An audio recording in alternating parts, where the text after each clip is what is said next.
So what sort of activities do the students do in the garden?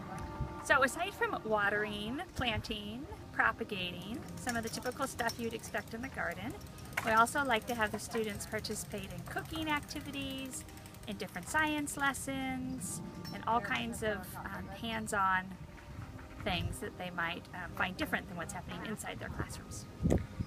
And then what are the electrical needs in the garden? So we started last year with wanting to have electricity to power our irrigation clock, and we solved that problem by putting in a large panel. Once we had that installed over the course of the year, we decided that there were a lot of other electrical needs that would be things like the pump that we put in the greenhouse. Some of the other things that we need electricity for could be a blender, a hot plate, even something as simple as having a charger for a laptop or a Chromebook.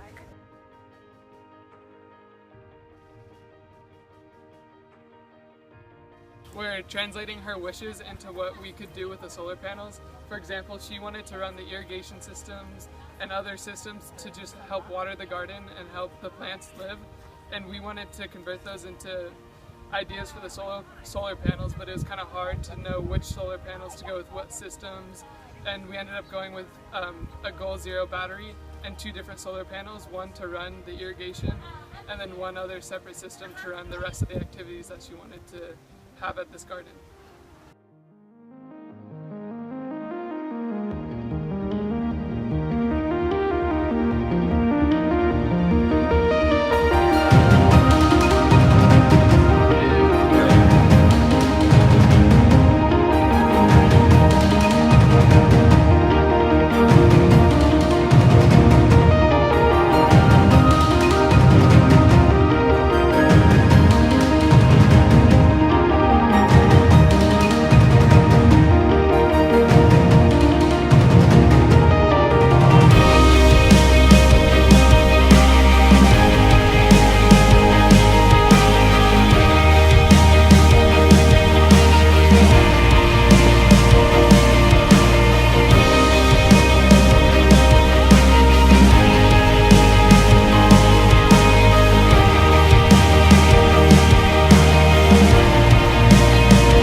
So we have 2 batteries in the shed. The larger battery here is a 1250 watt-hour battery that is powered by the larger panel on the roof. And that again will be running appliances and the filtration pump in the greenhouse.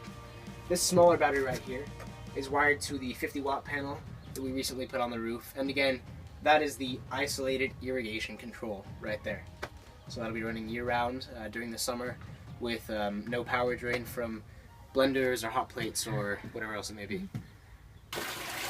Here in the greenhouse, which is also known as the grow dome, we've got our koi pond behind me and the filter that I was talking about earlier that's being run by our solar panels. Now, one of the goals is that in future years, LBHS, Solar Club, or other clubs will be able to use concepts from biology or from chemistry to put more natural elements into the koi pond so that we don't have to use the filter as much. We want to make it a more sustainable ecosystem. They can see the panels, they can compare the sizes, they can hypothesize about how much energy a large panel could collect, how much energy a small panel could collect. They could see how that energy is stored. We have a large battery in the shed now and a small battery, and they can start to have some elementary age appropriate experiences with solar power. It allowed us to be able to teach the kids about sustainable energy, to be able to demonstrate how to collect the energy from the sun and show them we could store it and then use it to power up stuff. In 5 years, I hope that we have more solar panels both at 2W El Morro and at the high school too, and middle school, ideally, just because it is free energy that we could be using, and right now we're not using enough of it. If I were to return in 5 years, I'd like to see a bigger presence of solar energy across the district. So not only would that mean solar panels on all of the buildings powering portable batteries or devices in the classrooms, but also a bigger presence of solar and other renewable resources in the curriculum.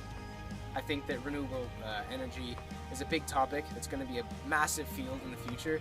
It isn't really touched on that much, especially in high school classrooms. I'd like to see that change.